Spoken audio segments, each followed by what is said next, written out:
Happy Monday. Happy Monday.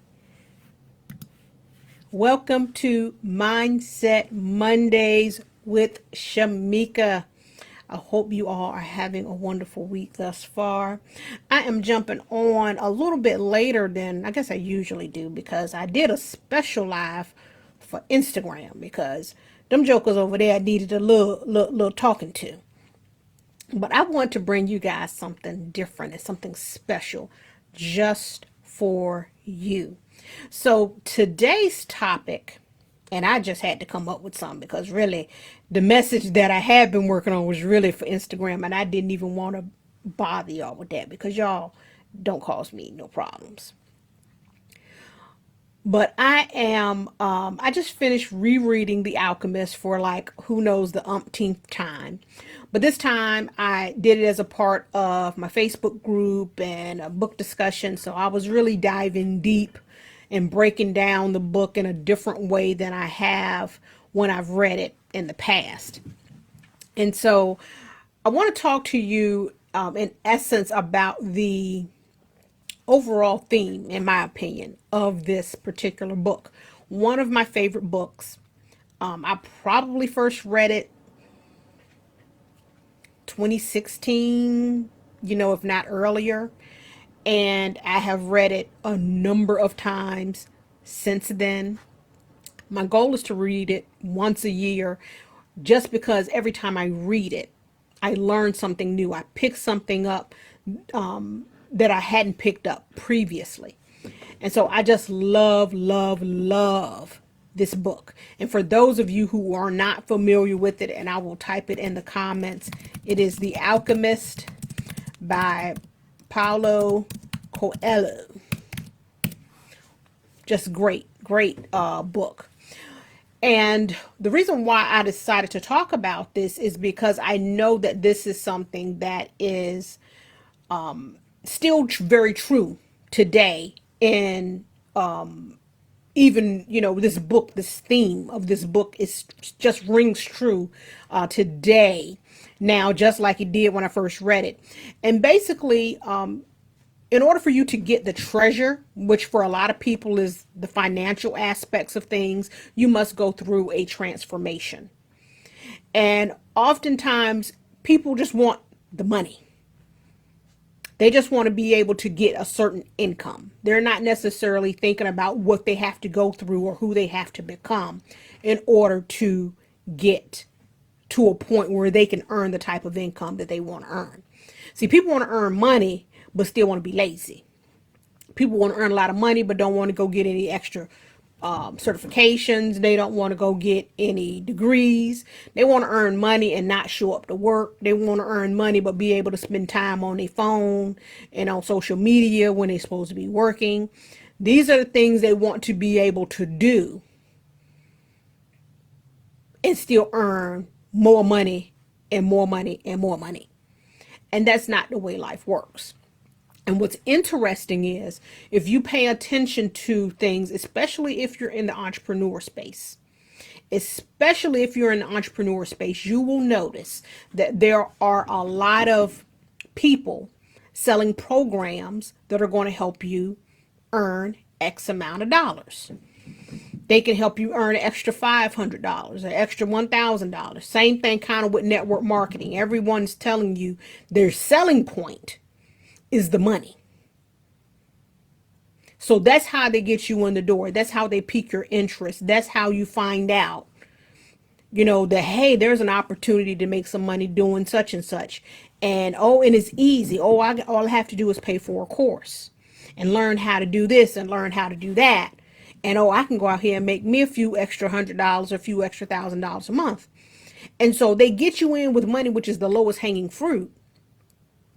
And then you pay for the course. You might take a few other modules.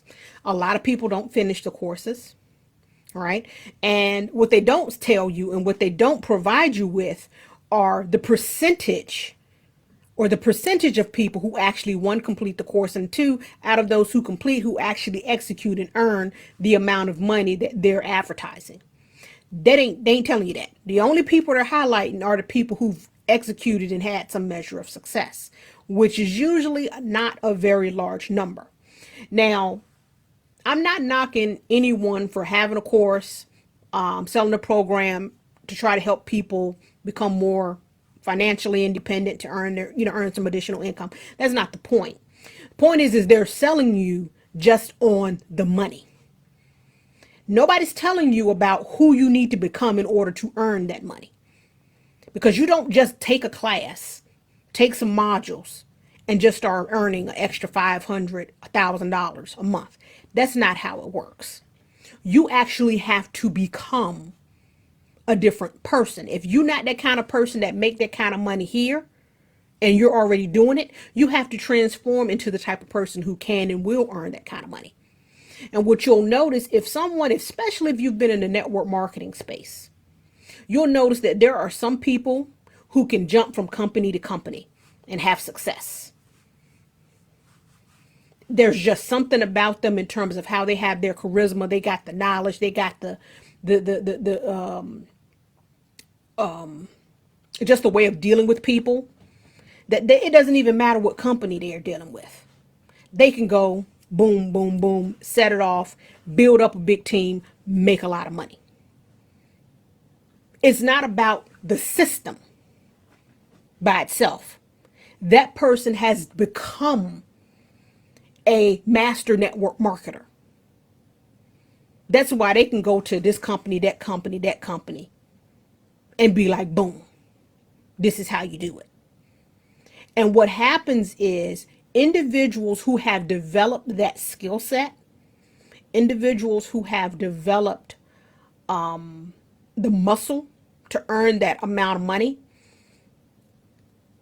sometimes discount the fact that the people who are enrolling into their program or into their business opportunity don't have that same muscle. They got big muscle, you got little muscle.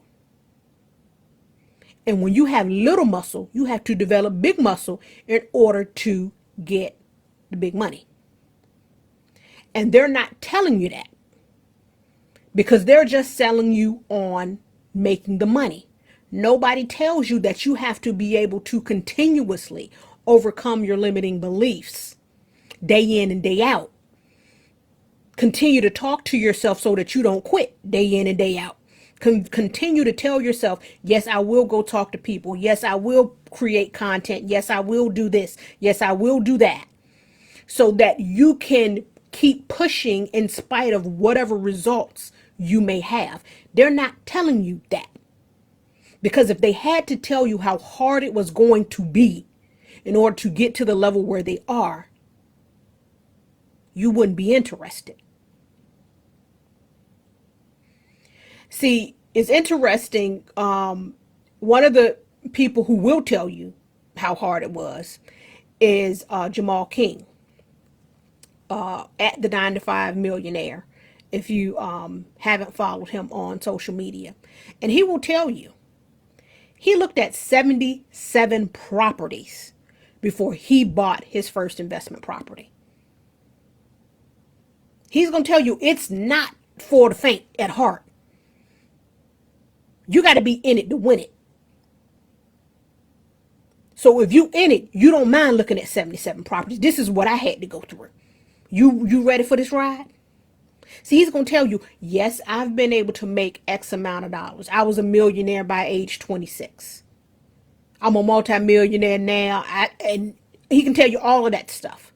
But he will tell you that I looked at 77 properties before I bought my first investment property. And be mindful that money is great. I love it myself. But if that is what someone is trying to sell you on, that's just them trying to get you in the door. That's just they trying to give you the dessert first. They showing you dessert. Hey, look at this dessert I got. Now you know you don't eat dessert first.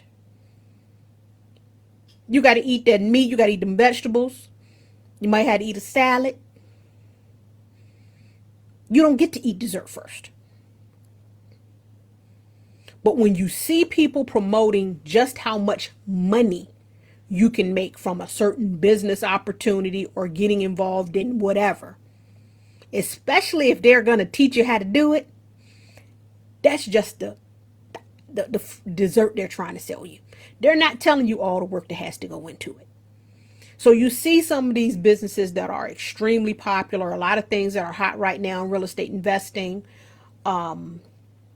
credit repair, things related to trucking, just those are some of the hot ones I tend to see a lot of. And what was interesting is even with the trucking and some of the different things, like dispatching was one of the hot things that was out, right? And with some research, what you come to discover is like, okay, there's a whole lot more to this that they're not telling you up front. Everybody wants to make it look super easy. They want to tell you about how much money you can make. They're not telling you about the process that comes with it. So this is why it's important that you pursue something that you truly have a passion for. You want to go with a process. You want to pursue something where the process is something you may not mind dealing with. See, there are certain businesses that got processes that you might not want to deal with. I know when I did network marketing, the process was prospecting. You had to go out and talk to strangers. Because this was before the internet. Or was not, it wasn't, excuse me, it wasn't before the internet, it was before social media. So this was going into stores. I was in Target, Walmart, wherever, trying to drum up conversations as an introvert with some strangers. I hated it. I didn't want to go through that process. And needless to say, even when I quit my job and had not a dime to my name, I still won't talking to nobody. Because I couldn't make myself go through that process. My comfort zone and my whole desire to not do that was not even, I won't do it. Ain't had no money. Still won't talk to nobody. So when I started looking at things, maybe about 5 to 6 years ago, and I really started thinking about what is it that you enjoy? What do you want to do? What would you want to spend your time doing? And even from that point on, I focused on like, what is it that you actually don't mind doing? If you had to spend your time on it, if you had to be behind the scenes working hard on something, nobody really saw it, what your effort was, what would you not mind doing? What do you not mind putting your heart and soul into, even if you're not necessarily getting the best results? And you'll find that there are people who love acting, who have loved acting, and they've been B-list actors their whole career. But they get a steady paycheck and live well, right? There are people who have are musicians. You know, they're not known, but they are doing what they love, get paid. That's a lot of practice. You think about Kobe Bryant, practice. All that practicing he did just for the games, the few games, he spent more time in practice than he did in the games. You got to want to do the stuff that's behind the scenes. That's where you transform. You transform in practice. You don't transform in the games. You transform in practice. You transform when you are dealing with the harsh challenges that people may or may not see. And when you're willing to go through those tough times, you're able to get to your treasure. And Doug, yeah, see, I'm the same way, Doug. I love helping people. But what I had to figure out, what else do I love helping people? I want to see people win. I know way too many people who are settling for the status quo because they One, haven't taken the time to figure out what they want to do.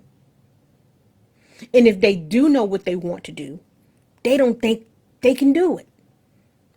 Somehow you've come up with this imaginary thing that if you did something that you enjoyed, that it won't work, that it wouldn't make money, that you couldn't survive, that you have to choose a job or you have to choose your passion. Like you couldn't do both. You either got to make money or you got to, do something you enjoy. Like they couldn't be one and the same.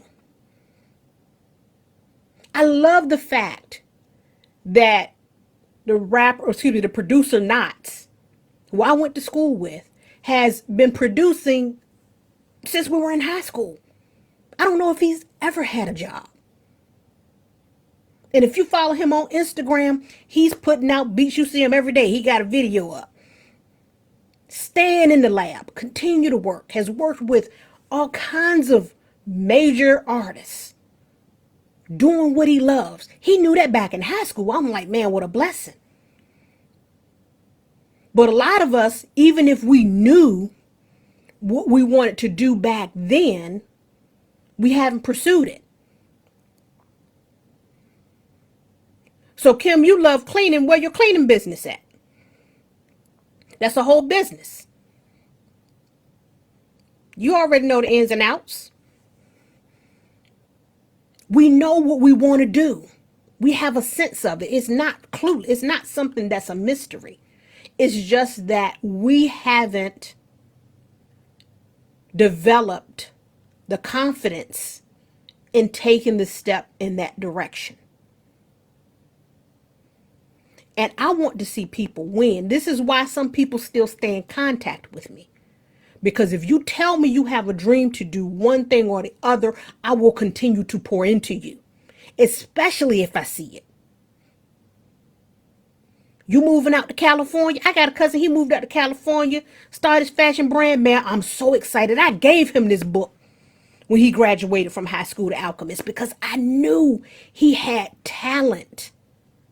And I didn't want him to choose a practical career because he was looking at money. I did not know that, Kim. You've been holding out. Kim Holloman LLC, okay?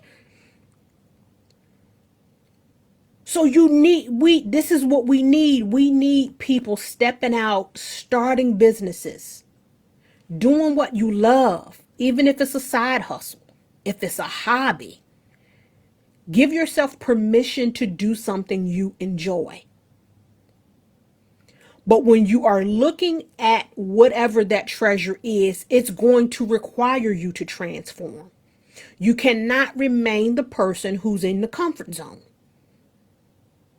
You can't remain the person who is shy. You can't remain the person who's going to be consumed by fear. You can't be the person who is overly concerned about what other people think. You have to be the person that says, I'm going to go get what's mine come hell or high water.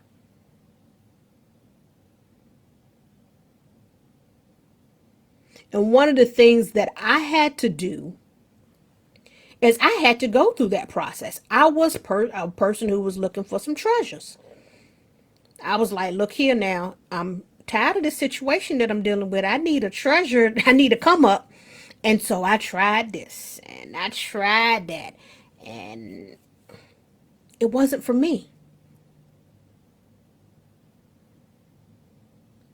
And the thing is, what I like to do in supporting people and encouraging people that I've been doing for the longest time, mentoring people who have these different dreams and aspirations. I just love people who do creative stuff.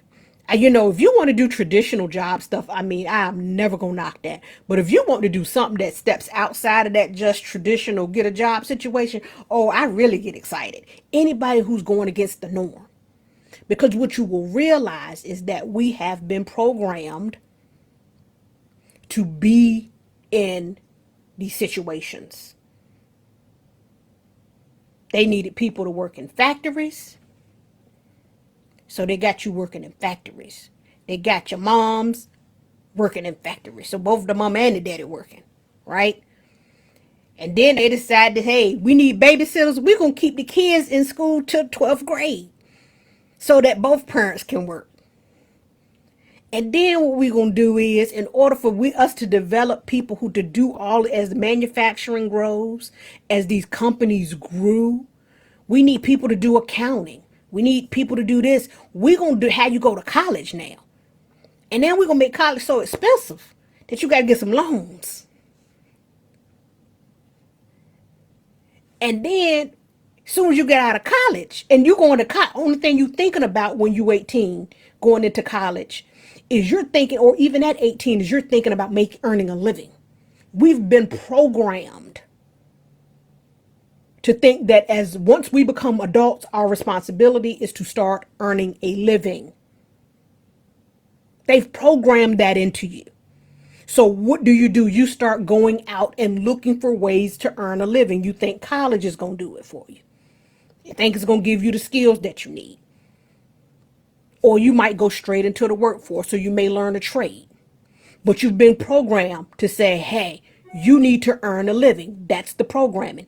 They weren't programming people for this 300 years ago, 1,000 years ago. Won't no such thing. But you need to earn a living supports what? The big machine. Somebody got to work at these companies. So why aren't they going to, they're going to tell you this? I need you to go get a job. You need to earn a living. You need to be able to get a house. You need to be able to get a car. They're selling you on what they want you to believe you need to do so that you can come work for them. So they put you in this rat race. They've conditioned you to believe that you need to be in the rat race. And that's where everybody flock to. Now, there's nothing wrong with we need to be able to earn money to pay for the things that we need. But we didn't need you to tell us how that's done. And what we need to get back to doing is really figuring that out for ourselves. You know, back in the day, people were carpenters and blacksmiths. They developed other skill sets that they were monetizing. Ain't nobody just tell them. Now, some people might have followed in the fathers or somebody's footsteps, but as time came along, people became innovative and they started creating opportunities and start creating and inventing stuff. You don't have to earn your living the way they tell you to. As you can see now, there are kids earning money on YouTube reviewing toys. There are people earning money on YouTube playing video games. There are content creators making money just creating content. You don't have to earn money the way they tell you you have to earn money. It's time for us to get very clear on what it is we want to do, especially as you get older in life. Don't sit around and wait and think that something's going to fall out the sky. It's not. Colonel Sanders started frying up that chicken in that gas station he owned in Kentucky. And once he realized that fried chicken was pretty good, he was like, yo, we need to start selling this. But it was taking forever to cook. People weren't trying to wait 15 minutes. You know, they coming in to get gas. They ain't trying to wait 15 minutes for that chicken to fry. Y'all know how long chicken can take to fry sometimes. He invented a form of pressure frying so that the chicken can get fried faster. Opens up his restaurant, doing good. Something comes along, throws off things with not as many people traveling by. Restaurant tanks. He decides then that he's going to go and he's going to lease his recipe out to different restaurants. And as you sell chicken, you give me a percentage. See, he could have said, hey, I'm frying chicken, but it's taking too long. I'm going to give up. Or once he got to the point where he figured out how to fry it quicker and opened up the restaurant, once they decided to change the construction of the road or send the road a different way, whatever they did, he could have said, That's the end of my restaurant. I'm going to give up. No, he went out there and he was hustling that chicken, gray hair and all, because he was not a young man. Hustling that chicken, going back, going all these places. My chicken, all that in the bag of chips. You want to sell this at your restaurant. You want this. And they wanted it. Until somebody came along and said, hey, we see what you got going on here. We want to buy your business. And we want to create Kentucky Fried Chicken. And we're willing to buy it, and we want you to stay on as the spokesperson. So you want to know why the Colonel Sanders looked like an old man in the imagery is because of his age at the time all of this took place. So if you're thinking of yourself that you've reached a certain age and it's too late, I'm here to tell you that it's not.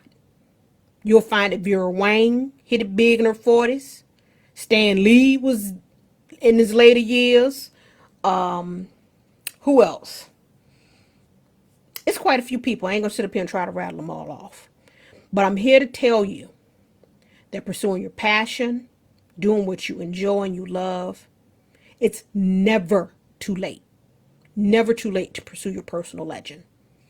But know that it's going to require you to become a different person. That might be the person who spends less time on social media. It may be the person that reads more. It may be the person that has a different level of confidence. Maybe you stop talking to some people as much as you talk to them now because they might be a little negative. Maybe it requires you to invest in being around people who are going to support your dream. Maybe it involves going to conferences, signing up for a workshop. But at the end of the day, the price is always going to be worth it, in my opinion. You know, I was at a workshop this weekend. I was like, I spent my whole daggone birthday weekend at a boot camp. Like, what? Who do this? And they asked, why are you doing this? Who are you doing this for? And a lot of times people really want you to, you know, they say if you're doing it for somebody else, it's a bigger, it means more to you. And as somebody who doesn't have children, you know, maybe I would feel different then. But I'm sitting here thinking like, okay, well, I know my mom and dad are going to be, you know, decent at least. I mean, they've been surviving all this time. They, you know, I love them and I got all the things I want to do for them, but they not my why. My husband gonna survive and get by and do well without me. So not quite my why. Got things I want to do for him, not quite my why. My why is the person that I do this for is for me. Because I know that, like the people say, I came into this world by myself. I'm going out by myself. When it's time and I'm looking Ned in the face, it's just me and it's just me there. It's just me. And all I can think of is whether or not I lived up to my true potential. Amen, Doug. Hi. So all I can think about is whether or not I lived up to my true potential. Because I already know what I feel that's in me. Have I let it out? Have I released it? Have I shared it? Have I contributed? Have I had the impact that I was supposed to have? Did I overcome the obstacles that I was supposed to overcome? Did I have faith in God like I say I have faith in God? That's all I can do. That's the only thing I can own. I can't say about my mom and daddy what I did, you know, where they this and well, my husband or my brother or my niece. I'm going to tell you right now, I might be thinking about them. But you hear a lot of people say, and I'm not going to say a lot of people, you've heard when they've interviewed people who who are on their deathbeds about their regrets. And one of those things is that they've realized that some of those obstacles that looked monumental at the time, from their deathbed, they look like a speck of dust. you realize that you have turned something that was so simple into a big thing, much bigger than it had to be. And one of the things that the book The Alchemist says, one of the quotes is the fear itself, just the thought of the fear, the thought of whatever it is you think is going to be the worst case scenario, the thought of it is worse than the actual scenario. We actually do ourselves way more damage just thinking of the worst case scenario that ain't happened, that may never happen. Just the thought of it is what keeps us and holds us hostage. And you never know. You might break a finger and realize you're like, okay, I broke it, but maybe I didn't feel it. Or I felt it for a hot minute and then it went numb. I went into shock. I don't know. That may not be the best example, but you know what I mean? You're hyping up a situation to be the worst possible thing, and it might not be. So I realized I done been up here way longer than I necessarily planned. And I'm gonna tell you, this was straight impromptu. I feel like I deserve a table topics award for this right here, because I was like, baby, I ain't have nothing prepared. This was really a last minute thing because I wanted to make sure I jumped on and just shared something. And I was like, I can't leave my Facebook people out. The Instagram people got the rant, but my Facebook people got what I feel like was more inspiration. And so I thank you so much. Thank you so much for tuning in. I want to just encourage you to not not allow fear to hold you captive. You can do all things through Christ who strengthens you. When you believe that, you go do. When you believe that, you go and you execute. So I encourage you all to go out and execute. Thank you so much for tuning into Mindset Mondays. If you found this valuable, please do share it. Thank you so much, Kim and Doug, for you bringing your daughter on. I find it a blessing just to be here, to be able to share this with you. So much confirmation just in this moment and speaking with you all, and the feedback that you're giving. I really, really do appreciate it. I hope you all have a marvelous Monday, and I will talk to you again next week. Peace.